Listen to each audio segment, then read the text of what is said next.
final boarding call for all remaining passengers. Please now make your way to the gate. The podcast is about to begin.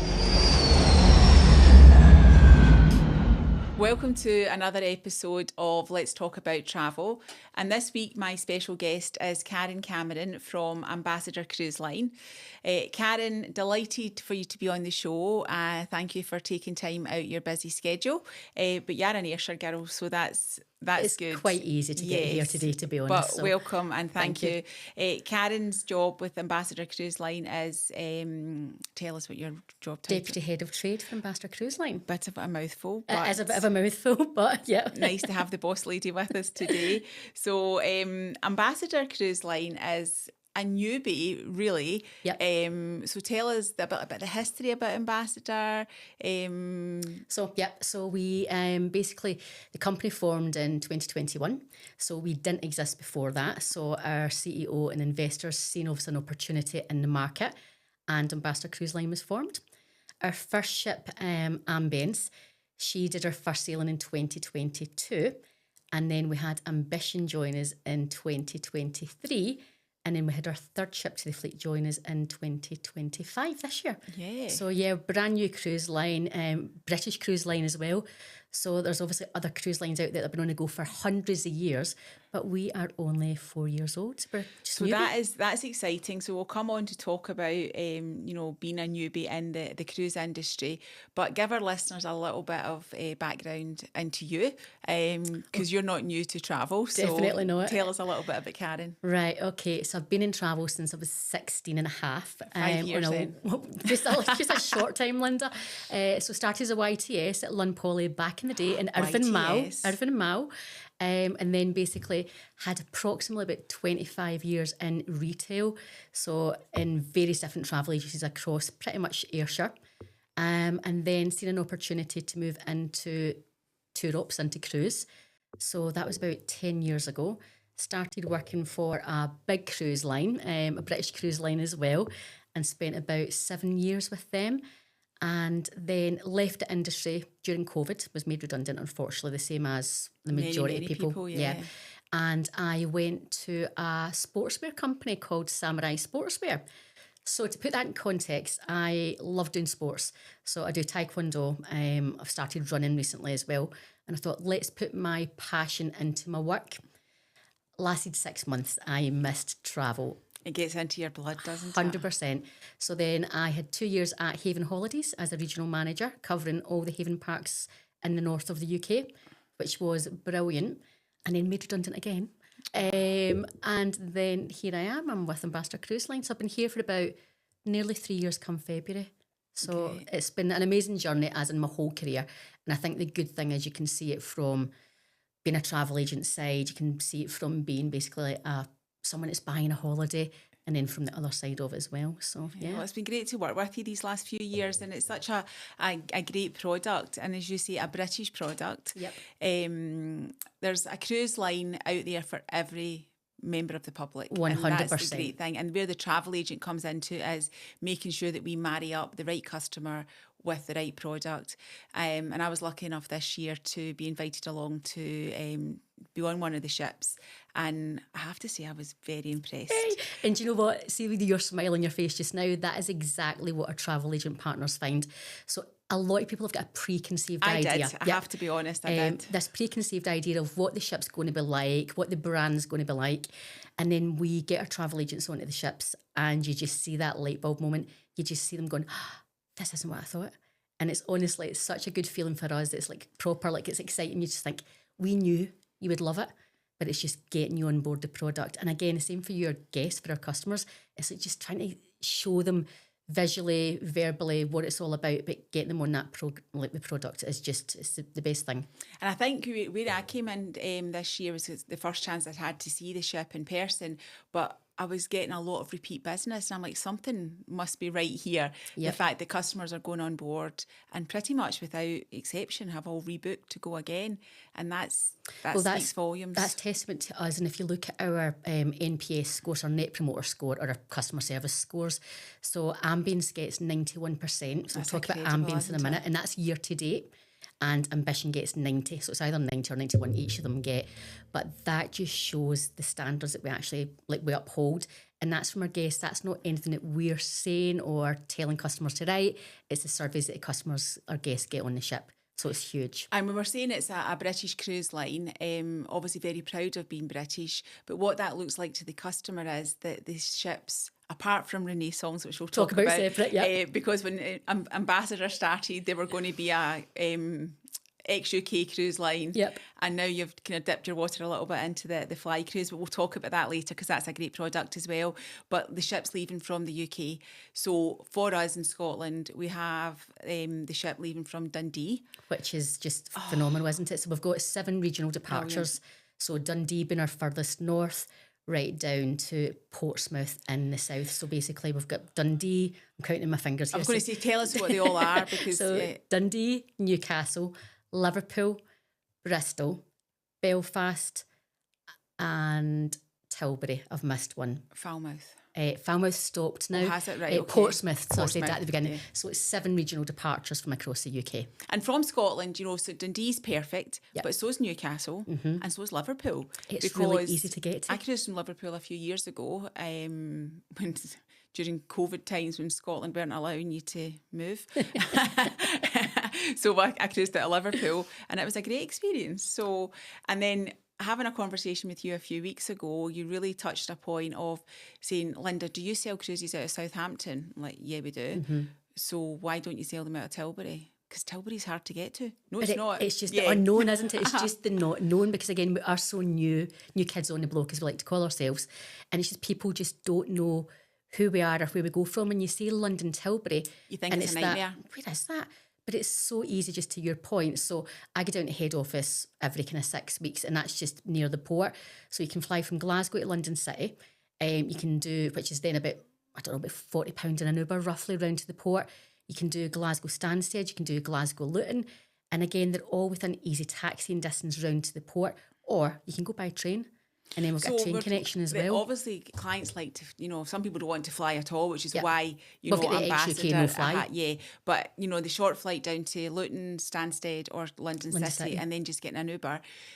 We regularly put customers out of Southampton with another cruise line. Yep. And the taxi fare from Southampton Airport to Southampton Port is about £50. Yep, so, and it's just a mindset, isn't it? It's just the unknown, and it's just basically making the public and your customers out there know what else is available and say we are a small cruise line, which we've not really kind of spoke about yet, but we are British. We're a small cruise line. We're adult focused as well. So primarily both ships, Ambition and Ambience, are adult only. And we have got one multi-generational sailing for next year in August, which takes families on board. But all the other sailings are adult only. Our target age group basically is 50 plus. So there's a lot of cruise lines out there that still take families and say, I go on holiday with my family. There's a lot of customers that don't want to travel with kids. They've done that. They've been there. They might be teachers. They want a break from kids. So having that adult-only cruise line, small cruise line as well. So we only have 1,200 guests on Ambition and 1,400 guests on Ambience. So it's small. It's small compared to what's out there. There's a lot of the lines now are like plus 4,000 to 5,000 people. So when I was on the ship, it didn't feel small, which is nice because there was a lot of choice. One of the things that we get a lot of really good feedback on is on the food, but also on the entertainment because it's very British focused. It's amazing entertainment on board. And something to point out just when you're talking about the entertainment and the food and everything, because we are a British Cruise Line targeting that 50 plus generation, we know that not everybody wants to work with apps on board. And it's the same when you go on holiday. You don't always want to have your phone in your hand and downloading apps to do everything. So everything that we do is basically human-led. So you're always going to speak to a human being, basically. So if you're going into the show, you don't need to pre-book it in an app. You can literally go and watch the evening show, West End Style Theatre show, 6 o'clock or 8 o'clock in the evening, roughly. And you just go. So traditional type cruising, you and don't need love to that. book anything. And it's just nice. Again, there's always that human-centric touch where it's always someone to talk to. And again, being small as a cruise line, the team get to know you by name because they're literally dealing with you day in, day out. So it's lovely. It's just a really, really nice touch. But going back to your point about entertainment, we've got the West End style shows every single evening. We've got karaoke. You've got silent disco. You've got pub quiz. You've got theatre at sea. But the firm favourite, bingo. Bingo all is these the things busiest. People absolutely love on a cruise. It's mental. It's the busiest ever. We've got the silent disco and the karaoke, which is really busy. But then you get into the bingo. And everybody's oh my God, there. Everybody's there. You'll find everybody on the ship at the bingo. Yeah, I know. When I was on the ship, the staff were just lovely. And they were just really enjoying their job. It was so not an effort for them to be nice. Yeah. And that really came over. I think what kind of really resonates with the team, so our CEO, Christian, he actually started off his journey as a bar steward or a cabin steward. So I'm not going to say bar or cabin, but he literally was one or the other. Really? 100%. So there was a sailing, was it 2 years ago, where we'd taken a fam trip on one of the sailings and the ship was delayed. Weather-wise, couldn't do anything about it. So we managed to get all our guests on board. It was a real late, it was like 9, 10 o'clock at night by the time we got everybody on board. And then myself and Alan, my colleague, and the rest of the crew started going after everybody had embarked. Christian, our CEO, was waiting at the top of the gangway for all the staff, basically to clap them and thank them. He doesn't forget his roots. So if he's in one of the restaurants and there's plates lying on a table, Christian will be the first one up that actually takes the plates away and takes it back to the actual kitchen area. Great. He knows where he's came from, and I think the team really resonate with that on board. That, they respect it as well. But the team, they are amazing. Oh, great. So 2 ships really out of the UK. Yep. And then this year, so Ambition and Ambience. Yep. And the 3rd ship, which was announced this year and was just launched just a few weeks ago, wasn't it? So no, she's not launched yet. Well, so let me tell you. So tell us the story about it. We merged with a French company called CFC late last year. Then we announced Renaissance was going to be going on sale to the British market at the end of February this year. So we put it on sale, as in people could buy, obviously, bookings onto the ship. And our first sailing's actually on the 30th of October from London Tilbury. But what we did do a few weeks ago is... I saw something on Facebook or we social media. We 37 UK travel agents out to Palma for the day. Because again, to your point, a ship visit brings it to life. Yeah. So what better way to bring a ship to life than in the Mediterranean sunshine? Yes. So she was in Palma for one of our visits. And we taken 37 agents out to actually let them experience Renaissance in the sun. And it was just... But she's officially not launched yet as... 30th of October is our first sailing. Okay. So I'm going down, I think that's next Thursday, to head office. And we're taking travel agents again onto the ship next Thursday to let them actually see Renaissance before she sails for her first Caribbean sailing, which is Thursday next week. And she'll do a transatlantic over into the Caribbean. Yep. And then she'll be based in the Caribbean for the winter months. Yeah. Now, I'm old enough to remember a product in the market with Cunard back in the day, where they did the most amazing fly cruises for the UK guests. And it was so easy, flying straight to the Caribbean, and lovely, lovely itineraries. And because the ship's smaller, it is going into some really nice ports as well. Absolutely gorgeous ports. And just again, to your point, so she sails out on 30th of October. I'm hoping that's Thursday because I've said it 3 times now. So she sails out on the 30th, and it's an 18-night transatlantic cruise. And it's leading in at $999 just now, £999 for 18 nights. It's crazy. There's still availability on that if you're putting this live before next week. And then once she's out there, she'll then do back-to-back 14 nights with flights into Manchester and London Heathrow. And we're using our own charter with Virgin Atlantic. So that's exciting in itself because it's a Virgin Atlantic charter, which you've got control of. Mm-hmm. We can sell it out on their upper class and premium economy service at a really good price. The prices are ridiculous. Yeah. Don't ask me to quote you them just now. No, because each sailing's different as well. But honestly, the prices are really, really crazy. Good. And it's putting the product, so the ambassador product with the service, so the warmest welcome at sea when we talk about service. Because that's your strap line, isn't it? Yeah, warmest welcome at sea, the great entertainment, the great food, putting that quality with Virgin, it just goes hand in hand. And see, we talk about affordable quality. So again, with that 999 lead-in, it just shows the prices that we can actually do because it's all about the guests, it's all about giving that affordable quality. so people can afford to cruise and enjoy themselves. Yep. So we just need to work really hard at promoting these sailings so that next year we might have a Glasgow charter. That would be absolutely amazing, honestly. But we need to work really hard at that, because it's all very well saying, "Oh, bring us a Glasgow flight," but we need to. But we've got it. to sell. I mean, we've got to sell the Manchester and Yeah. London ones first. So the sailings are on between now, say 30th of October through until mid-March. So it's 10 sailings in total, and say she sails back on the repositioning one from Barbados back to Tilbury as well.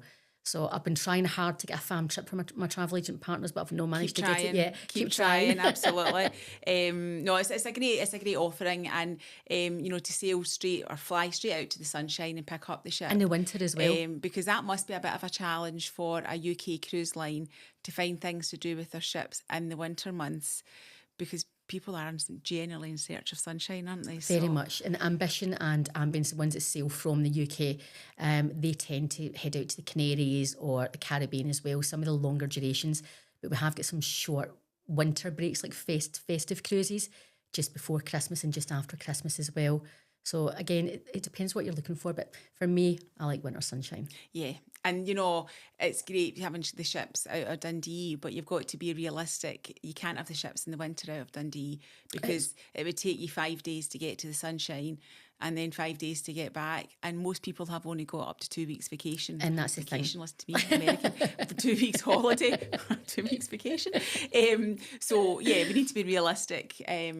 But the option is Tilbury. 100%. I say there's so many different sailings from and there. And you're pricing for solo passengers. And that's something that we are so grateful for, because other cruise lines do tend to absolutely, the prices are horrific for solos. So, and we look at all our inventory. So we've got a team specifically down at head office. We're a small company, so although we're only kind of 4 years old and we've grown in size, there is only roughly about 150 people down at head office.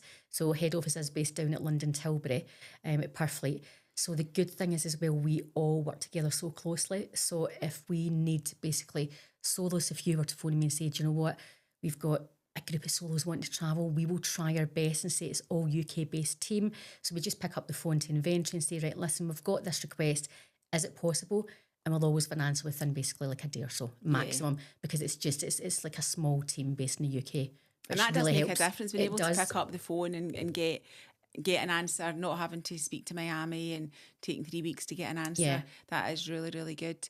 But the solos are amazing. So solos are a big market for us now. So again, on as you've probably seen on our website, on our travel agent portal, it's so easy just to find. You just click the solo button and it just gives you the best prices. And say we're constantly looking every single week about what's selling, what's important in the market, and solos is a huge and piece. reacting to it. Definitely. Yeah, absolutely. And sailings for 2027 are already on sale. They're already on sale. And the secret with Ambassador is book early. Because 100%. If you do, at the moment you're getting buy one, get one half price. So that one's just finished. You've still got an offer on that. So, right. So book well each travel. Yeah, so definitely. So by booking in advance, it's either like buy one, get one free, buy one, get one half price. And then we move on to different campaigns throughout the year. So currently the campaign we've got just now is free car parking at the regional ports, or free coach at London Tilbury. So we don't do the coach from across the UK down to London, but we do it from London Victoria train station out to the port. So again, you could have that as a free option. So clients could just get the train down if they didn't want to fly at all, and then pick up the free coach. Yeah, definitely. But when you said there about booking in advance, it's definitely beneficial to book in advance. Well, it is. The prices are amazing to book early. Yeah, and I know that you've recently taken out a group with us as well. Is that right? So, and when I looked at your prices, because you've taken a group with us, you're so much more economical than what you would be basically booking on the system today. And that's because you locked in the prices. I hope the team are listening to this group. so we can get it. So yeah, your price I checked this morning is a great price from Dundee. So again, just talking about Dundee, there's 6 sailings in 2026 and there's 4 sailings in 2027. So we're already looking at 2028, 2029. It's crazy, but when you look mental. at the Dundee sailings, some of them and some of the categories are already full. We sell out so quickly. It's brilliant, isn't it? What I'm basically like badgering head office and the kind of the big bosses is to have more sailings from Dundee, because every year we see the success. The ship goes full. So there's a few cancellations potentially at the last minute, but obviously that's just real life. But we sail full on Dundee. So the more sailings I can get, And the big thing for next year is we used to, the sailings from Dundee used to split with Newcastle. So it'd be 50% of the ship from Newcastle, 50% from Dundee, and then we'd start the cruise.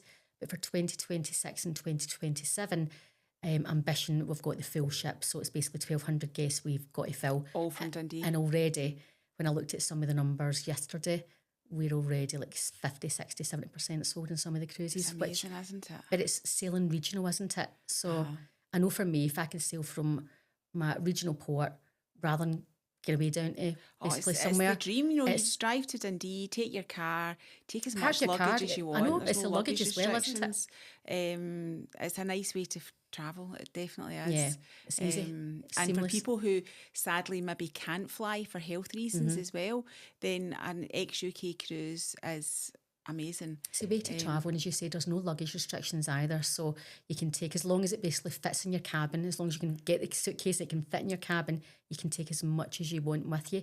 So again, because we are a traditional cruise line, you still have basically the captain's welcome cocktail evening, where you can basically, gents can get fully suited and booted, ladies can have their ball gown, or you don't need to go to that level. But say when I'm going, I literally love taking my proper dresses with me, my heels. My husband, not so much. He would rather not wear a shirt and tie, but I make him do it at least once on the cruise because I like doing that. So, yeah. And I think, you know, it's nice to be traditional. There's so much choice out there, and people still have a preconceived idea of what a cruise should look like. And I think it's nice that Ambassador ticks some of these boxes. You know, you've still got the early dining, the late dining, the early show, the late show. Yep. You don't have to have an app and do everything, as you say, with technology, because it's... Not everybody wants that no, when they're on don't. holiday at the end of the day. But you can make cruising as formal or as informal as you want. It's about choice, isn't it? Yeah, me and my husband went on the Icelandic cruise on May this year. So we sailed from Liverpool, to your point that you'd done it.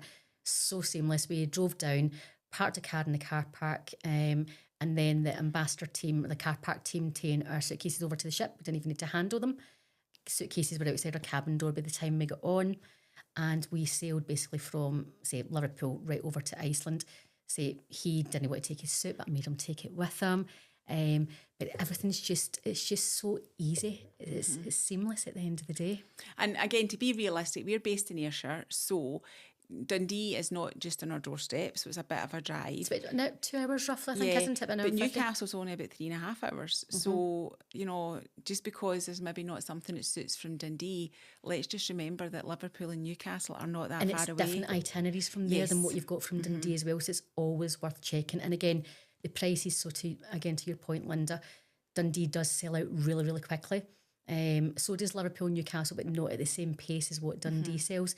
So you might find if you're looking at a cruise from Dundee, and we'll just use an average of £1,000, but that same or similar itinerary from Newcastle or Liverpool might actually have an inside cabin available, whereas Dundee might only have a balcony available, or opposite way about. So it's always worth checking the alternative areas so you can actually look at that as well. Yeah, but I think the big kind of education part, and from my point of view, was the Tilbury, because I've always had this mind block that Tilbury is just so hard to get to, and it's not. And it's so easy, and I think the good thing, because we're not a huge cruise line, so Tilbury Docks is not like any other Tilbury cruise terminal, so I'll use the right terminology. It's not like other cruise terminals where you've mentioned earlier on, like in Southampton. So it's basically, it's there, it's purpose built, it does a job. But our mantra is we want to get guests from car to bar or car to cabin, right? We say, because obviously in car to bar in Scotland works, but car to cabin when you're talking to your London guests, and we can do that within 20 minutes. So not in every single cruise, but that is the quickest we've done it. So you can park your car and be in your cabin, or be in the bar, or be in the buffet within 20 minutes. And again, when you're going from London Tilbury, it's the same, it's seamless, it's not huge. So park your car, get dropped off in a taxi, whatever it may be, straight in, through security. Our entertainment team actually do the check-in for guests, which is a really nice touch, because you meet the entertainment team as you're on the ship. You see them doing their shows or doing the bingo or whatever it may be, but you actually meet them at check-in as well. So again, because we're not a huge cruise line, everybody does a bit of everything. Right. So you really do get to meet the crew at that first point of contact as well. Great. And you said you still have the traditional captain's cocktail party? Yes. Which a lot of cruise lines now don't We do. don't, no. Which is nice. But you can say you can have it. Where I was going with that last conversation where I lost my train of thought was when we done our Iceland cruise, see, I love getting dressed up, I love going out, but I'm a really beige eater. Right, so I am not a foodie at all. Husband's a bit of a foodie. Eater. I'm beige. I like chicken nuggets. I like McDonald's. I am beige through and through. A cruise is wasted in you. Pretty much. But the good thing is the food does suit everybody on board. So you've got the grill, which does your hot dogs, your burgers, my type of food. Karen's buffet. Yep. Or you've got your Indian restaurant, which is absolutely amazing. It's only $19.95 for 4 courses. So again, affordable. So that's quality. like a speciality dining. Speciality dining. And then you've got your main dining as well. So there is something for everyone. But going back to where I was going a minute ago, you don't need to always be dressed up in a cruise. I love getting dressed up. I love my dresses, my heels, my hair, etc. But when you're doing a busy destination-led cruise, which my Iceland one was, there was some nights we just didn't want to go out. So we would get our gym jams on, we took up Netflix because the Wi-Fi is great on board, and we get room service. So I was having cheese toasties and cans of Coke for like £6. And again, it's sterling on board because it is obviously a British cruise line. Okay. So cruising is whatever you want it to be. It's as fancy or as chilled. It suits everybody. And let's talk about the destinations. So from Dundee, you'll do the kind of Norwegian fjords, the Scandinavian, some more northern ports. Yeah, very much so. Just but because nice, obviously something different. Some really lovely itineraries there. But again, you've got to take into account obviously that travelling that you said earlier on, because you don't want to be obviously on a ship travelling for 3, 4, 5 days before you actually hit your destination. So again, I'm old enough to remember when there was a cruise company used to cruise out of Greenock called CTC. Oh God, I don't even remember that. Do you not? No, I don't. A Russian cruise line. No. The ship was called the Southern Cross. I'm really showing my age. I'm sure it was called the Southern Cross. But you're talking about being a beige eater. The choice on board was your starter was take it or leave it. That was your choice. Oh, really? When you went into the dining room, your Florida cocktail was already on your place setting. It's definitely not like that anymore, is it not? No, definitely not. But so that's probably 20. I don't know, 25, maybe even 30 years ago. But cruising has changed so much, hasn't it? It's completely evolved. But the point is, it was sold out because it was out of Greenock. Mm-hmm. And we used to get these requests all the time, but we want to go to the sunshine. Well, we live in Scotland. We can't move that. Do you know, it does take 5 days to sail to the sunshine. It does. So unless you can find me like 1,400 passengers that have got 21 nights. And there's not. Because we've looked at this, when we do an inventory plan and when we look at our destinations, where we go to and what ports we leave from, we do get a bit of a say in it, we get a bit of an input into it too. But again, it's just we've got to be real. We've got to be real. Whereas when you look at London Tilbury, there is sunshine galore. And again, the same from Portsmouth as well. So whether you're looking for the Canaries or whether you're looking for Morocco, which is a new key trend in cruising at the moment. So Morocco is really, really popular for land and for cruise. So we've got Morocco. We did our world cruise, not last year, the year before I think it was, where we've done 120 nights.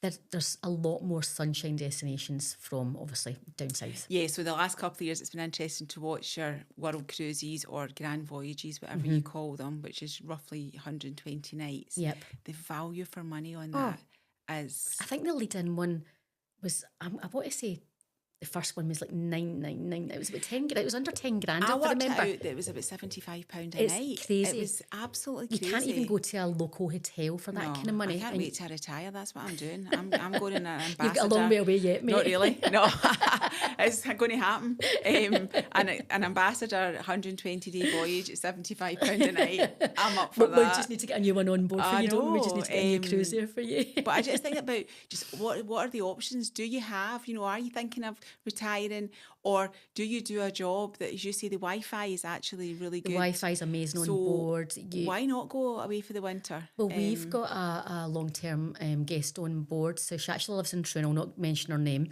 Why is she not booking me at Alex Travel? That's what I want to know. I'll give you her number. And this guest actually jumps from Ambition to Ambience all year round. So she's got to come off, I think, for a couple of weeks for tax reasons, I believe. Don't quote me on that. But this guest literally just sails with us all year round. And I spoke to her one time actually on the ship, and I was like, why do you never go home, etc.? She says, well, my flat's in Troon, love going home, seeing the family, But this is what I love, because why not? she's seen the world. She's got her sweet cabin that she books consistently time after time. She books it as soon as the prices comes out.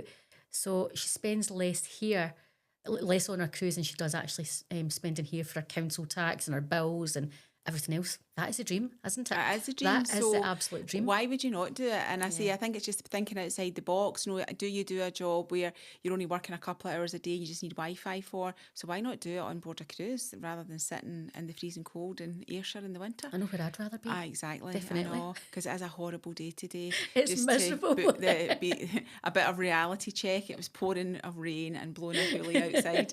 It's nice and cosy now inside the nice studio. And cosy in here, actually. Yeah. But thank you so much for sharing a little bit about Karen, but also telling our listeners about Ambassador Cruise Line. And there's a lot more to come with Ambassador. Oh, yeah. You're a relatively new kid on the block, but you've had an incredible success in the last 4 years with lots more to come. Well, our CEO, just to give you a finishing line, so our CEO did announce in the travel press, I think it was a few months ago.